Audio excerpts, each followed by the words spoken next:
Hey everybody, welcome to my studio. I'm just going to take a moment at the beginning this time to make sure that I'm up on my iPad, so give me a few seconds. Here we go. There we are. So it's Joanne Rogers and I'm a Stampin' Up! Demonstrator in Central Alberta, Canada, and I've been designing with you in mind since 1999. So welcome to my Facebook Live. Today we're going to be making a cute little project, one that could be a little gift or a little table favor for you. I'm going to get to that in just a minute. Hey Marilyn, thanks for coming and joining in. And I'm also going to show you a few things that are in the year-end closeout list that was just announced this morning. So maybe as you jump on and start watching, if you can let me know where you're watching from. I'd love to know where across Canada or in the States or wherever you're watching from. If you can just let me know that, that would be wonderful. So it's been a busy week, and before we get to today's project, I have to figure out what we need to do. Not what I have to figure out, I have to pick up a winner from last week. So here's the cards that we did last week, and I realize they are going to be backwards. I'm going to stand back a little bit. So this was our stenciled card, our Joy card, and this was the one that I actually made at the Facebook Live. And then this was another one that I did, and I wanted to show this one because it has the green on the it's the gold metallic ribbon, whereas this one was the silver, so a little bit different. Hey Kim, thanks for joining in. So those are the prizes from last week, as well as this is really going to be hard to see, but as well as the template for the Joy that I used. So everybody who commented, hey Tanya, thanks for coming. Everybody who commented and made a comment or shared, and I do love when you do that, thanks very much. Their name is in the draw here, and every time you comment is in here as well. So if I ask a question and you think, yeah, I know the answer to that, feel free, go right ahead. And even if you're watching this not when it's live, you can still comment and your name goes in the draw. So Judy Frank is the winner of the cards and the template. So I will get those to Judy. Judy will try and arrange a time so that we can get together and you can have those cards. Okay, so that takes care of last week's business. So this week, I think maybe I'm going to turn you down in just a second. So one of the things that I'm doing, and most of you realize by now, is I'm doing a product of the week. And I'm throughout the course of 7 days, I'm showing a few different projects made with whatever that product is. And so far I've done paper, I've done bundles, I've done inks, I've done re-inkers, refills. So today and this week I'm doing the Christmas Traditions punch box, and I'm pretty excited about this today because it was announced the retiring list came out, and the Christmas Traditions punch box is actually on for 40% off. So it was a great deal before because I have a steal of a deal. I'll tell you about it in a minute, but it's an even better deal now because it's 40% off. So some of the versatility that you can see in my blog post and in what we're going to do today, it's a great little set. One's perfect for tags, but not only for tags, and I want to show you some different things. So I'm going to turn you down right now, and then I'm going to take a look at the box, and I'm going to show you a couple things on the closeout sale as well. So here we go. Bear with me. Make sure that you can all see that. Can you all see everything in my, you can probably see most of my stuff. I got a new camera this week, so I'm hoping that it works a little bit better for me. I was having some difficulties with that last one. So this is the year-end closeout list, and I sent out an email today, and this is included in here. And it's not just a retiring list from the holiday catalog. It's a year-end closeout list, and it also is got tons of sales on it. So up to 50% off on some of these items. So for instance, this Christmas Traditions punch box is 40% off. So it was $61 Canadian, and now it's $36.60. And with my steal of a deal, before I knew about the sale happening, because we don't find out about it until it happens, was $10 off, so that you got it for $51. I'm still going to give you the $10 off, so you can get this punch box for $26.60, which is like 56% off the original price. So it is a fantastic deal. My deal lasts until Sunday. I don't know how long the punch boxes are going to last in Stampin' Up's inventory, so you might want to take advantage of that sooner rather than later. But there's all kinds of things on here. So something to note though, you can go to my blog. Actually, if you go to my email and if you print this off, then you will see that on some of them, I know you won't be able to see them on here, but there's little stars behind them. And the 3 little stars mean that it's part of a bundle.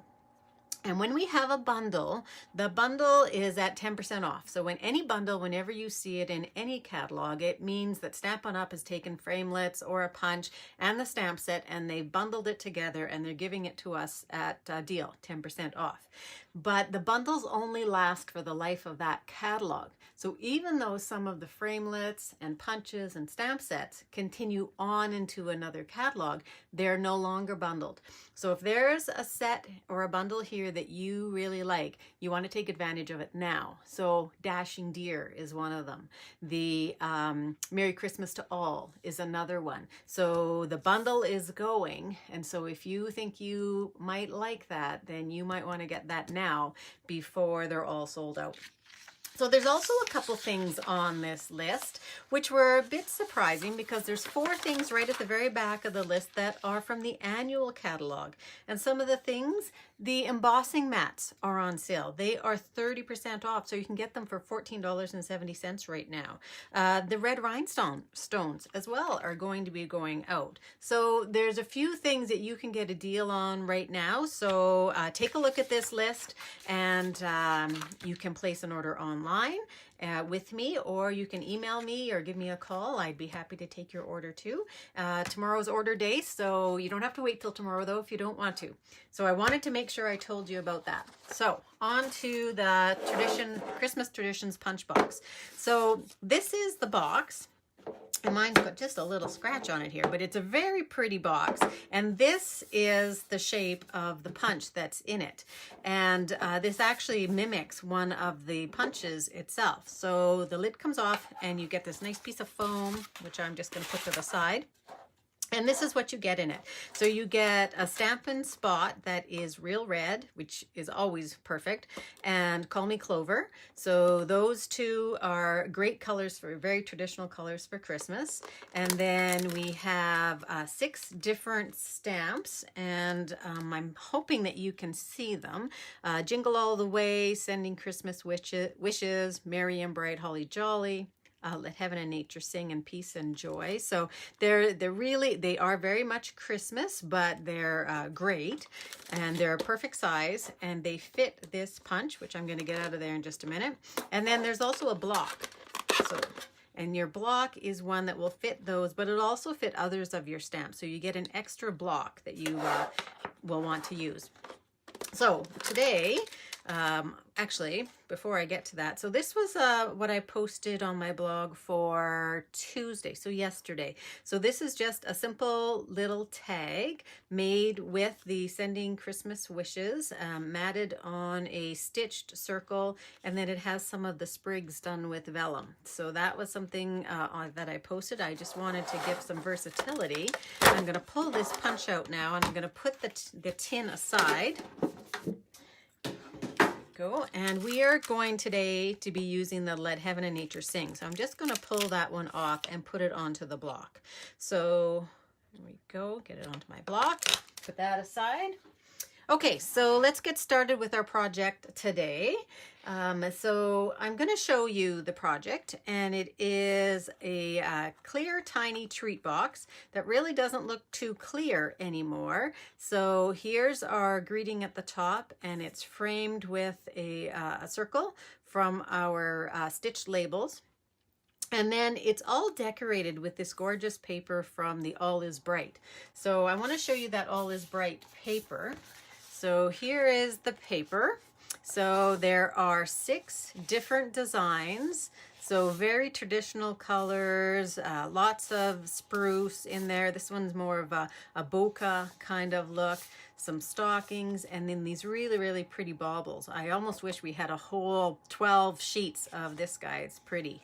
And then this is the other side, so a little bit more natural. This one has pine cones on it, just some plain dots, and some really pretty, this is almost like a stippled piece of paper here. So some great colors that will go with the other side. And we are going to use this one today, and I'm going to make it this exact same box. So to get started on that, we need to stamp. And we are going to, first of all, stamp with our Versamark ink. And so some people wonder what this is. It's getting pretty dirty right now, but I have just taken a piece of our grid paper. This is the paper pumpkin one, and I've wrapped it around my Stampin' Pierce mat. And so you want to use this whenever you have a photopolymer stamp, because there is no foam on here. And so if you stamp it onto a hard surface like this, when it's this small, you're probably not going to have too many troubles. But if you have a big stamp, like a big snowflake sometimes, and if you stamp just on a hard surface, you might notice that you miss part of the stamp. This way, when you stamp on top of here, even though there's not a huge amount of give, there's just enough. So I'm going to go ahead and ink this up with my Versamark, and I'm just going to stamp it straight down and straight up. I know you can't see it. This is how I keep my embossing powder. So I keep it just in a dollar store purchase here. And I just have a little folded card that I sprinkle on with. Now, because this is so small and because it's gold on vanilla, I wasn't too worried about using my embossing buddy, but you could use your embossing buddy, and then you know that you won't have any stray little gold flecks.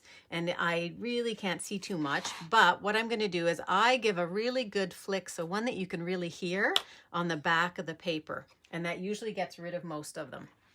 So I've got my embossing, my heat tool here, so I'm just going to heat this and hopefully talk above you so that you can still hear me.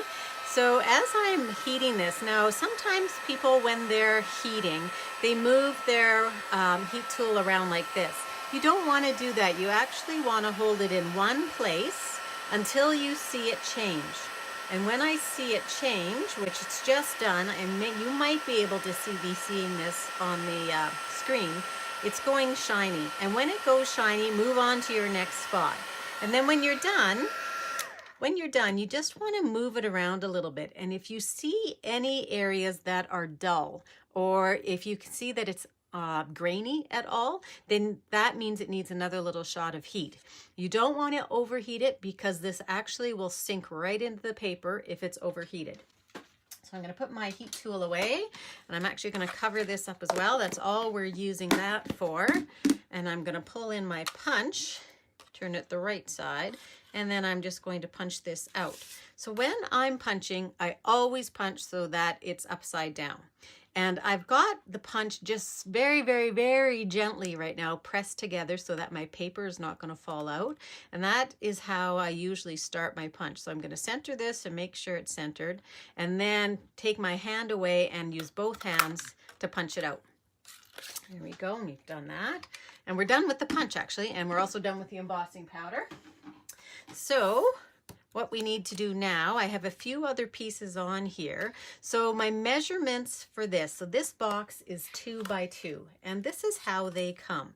They come and they have a wrapping around them, and that's to protect them in the bag so that they don't get all scratched up. So I'm going to take this off because we are going to start using it. And I like to use it flat first and put on my paper flat. And so before we get to that, I want to show you what else we're going to do. So I've got pieces of gold back here that are scalloped squares, and I have pieces of my paper. So my paper is cut to be 1 7/8 by 1 7/8, and my gold foil is the 2" of the layering squares. So the 2", I happen to know because I've marked it, is this guy right here. I'm going to pull him off. And I'm not going to make you watch me cut all of these, but I'll just cut one for you. So So I'll put this in and make sure that when you're using your big shot, oh, and I forgot my second, hold on, my acrylic plate. Here we go. Put that on there. And when you're using your big shot, you can roll this way. You can also roll whatever is more comfortable for you. If you like it positioned this way, go ahead and do that. I like it this way to be able for you to see. So there is my one square, and you're going to need 6 of these. And so this piece is just 12 inches, and I have it at about 2 1/4, just so that I'm not going to have too much waste around the edge. And unfortunately, you can only get 5 out of one piece. I've tried my darndest to get 6, and it just didn't work. So I have already cut 5 more of those, so you don't have to watch me cut those, because that would probably be pretty excruciatingly painful. So the next thing we need to cut is using the Stitched Labels framelits. And if you haven't seen these ones in the catalog, these really are one that I'm finding I'm using an awful lot, especially this piece right here. But I also really like this circle. So there's stitching around this little heart. There's another circle here. I actually have never used this one, but this would just make stitching on a background for your card or your project. So we're going to use this circle right here because it is the perfect size to mat our little punched out shape. So I'm going to use a piece of champagne for this, and that's what's really nice about this paper, is that it lends itself really well to the gold, the silver, and the champagne, not quite so much the copper. So I've got that in there. Because there's not a huge amount of detail, I don't need to worry about using my precision base plate. So I'll just run this guy through and poke him out, and then we're done with the big shot. So I'll put him aside as well. And here's our piece. Now I could grab my my die brush, but this is just as quick to get all these little pieces out. I think it's just as quick anyway. There we go. So there's my piece. One more. There we go. And I am going to mat this directly on there, and I'm going to do that with a dimensional. And I'm going to use 2 dimensionals for that. Oh, a brand new sheet. Untouched. Now it's not. There you go. Take those guys off. And I'm going to place that right over top. Oh, I do see one more piece that I missed that needs to come out. This guy right back there. There you go. I've got little pieces everywhere here now. Okay, so now let's put together all of our pieces of paper. So again, these are cut to be 1 7/8 by 1 7/8. And as I was cutting it, I did pay attention to a little bit of what the picture was. So I wanted to see the picture, and all of these will go the same way in that they're all baubles that are hanging. So it doesn't matter which way they go on the square. I'm just going to give them a little shot of my snail. Oops. Now, if you were making this at home, you might put a little bit more snail on than I am right now. Oh, just for the interest of time. And then these will sit right inside your square. So you can put them all on top of your gold squares. And I do like how this just frames them perfectly. So there's just that scallop sitting there. And this is number 3. The 4, the one that went upside down. And if you happen to have any little marks on your gold, it's fine. This will cover it right up. Now, some people also like to cut their pieces, so I'll cut a smaller piece out of here and save it. Because this is a little bit smaller piece, I'm not going to worry too much about it, but that is a great way so that you can get a little bit more use out of your paper.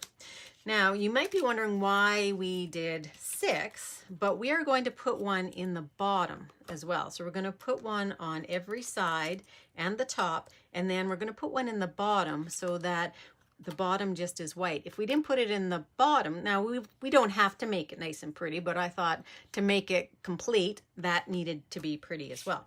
So now I'm just going to take glue dots, and I'm going to take a glue dot, one in one corner and one in the bottom corner. I'm not going to put all four. You can put all four, but I found that this worked just great if I just did opposing corners.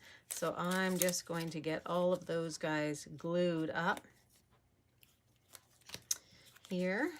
So I had some folks guessing what it was that I was going to be doing today. So I have an idea what I might need to do for a couple next projects, but I also want to let everybody know that if you're a member of Design with Joe VIPeeps, I'm going to have a pop-up Facebook Live exclusively for people who are Design with Joe VIPeeps on Saturday morning. So this Saturday morning, which is what, December 8th. And we'll be doing another little project, and one that hopefully will be quick and easy for you so that you can make it for Christmas. So you might want to mark your calendars for that. So I'm going to go all the way around the box now before I open it up. And the reason for that is I just think it's a little bit easier to work with. Make sure this guy's the right side up. And I'm also able to see a little, I'm going to pull that for a minute, able to see a little bit better where I want to place my square so that it's exactly in line with the last one. Okay, and I'm making sure that all of my baubles are coming from the top. And then this is the back, this is the top. And the top, if you look at it, is going to be facing and opening this way. So I want to have this one go different than the other one. If you were using paper that it doesn't matter which way it goes, you can just slap these on pretty much any which way you'd like. Okay, so there's that. Oops, and then just my last guy. So to put this together, I'm just going to open it up, and I'm going to flatten it right back the other way. Okay, so that when it comes up, it'll come up more like my square. And then these ends, so what I do is I put in my biggest one first, and I fold that right down. Then I put in both sides, and they tuck into this little divot there. So they tuck in, and I'm going to give those a pretty crisp fold too. They just tuck in, and then the last guy, give him a crisp edge there, and he tucks in as well. So they all tuck in, and then I turn it over, fold my flaps back, and I just make sure that's all flat. And then I put in my last piece. And so my last piece will just sit right in there, and it just finishes off the box just that little bit nicer. So the last thing I'm going to do to the box up here is I'm going to put a couple dimensionals on here. Look at, there's one more guy sticking out there. Here we go. Put a couple dimensionals on the back of that.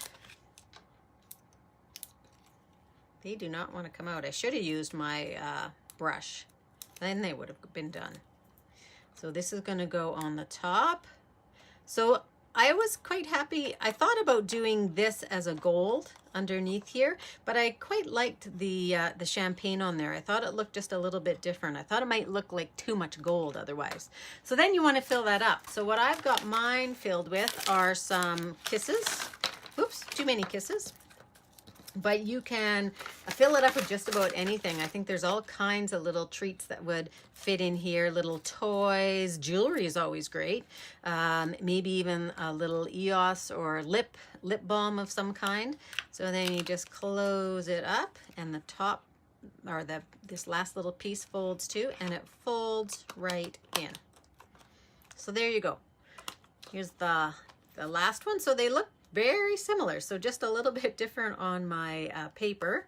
So tell me what paper you would use. So if you had that All Is Bright paper, what would you be using to do a box? Is this too elegant for your table setting? Would you go a little bit more for the rustic? Would you go for the traditional red and green? What colors are you using in your house this year? So I think that's everything. I'm going to turn you back and just finish off here. So hold on a second. Oh, hey Ruth, good to see you. And it is such pretty paper. I agree. And I've been trying not to hoard my paper, but this one I have a full sheet left, and I'm debating on whether I actually want to get some more of that paper and have it, because I really like this. I like all of it, and I've used all of it quite a bit, but because of the red and the green, but I really do like this gold. So that's your project for today. So again, if you're a Facebook VIPer, I will be doing another Facebook Live exclusive for you guys on Saturday morning, so December 8th, and it's going to be at oh boy, did I say 9 o'clock? I think I said 9 o'clock in the morning. We'll try that, or even 8:30. Take a look, because I'll post it on the site. And have your cup of coffee and your pajamas. You can take a look, and maybe it'll give you something to decide that what you're going to make that day. So thanks very much for joining me. Thanks for sharing and commenting, and I'll see you next week or Saturday for another Facebook Live. Bye.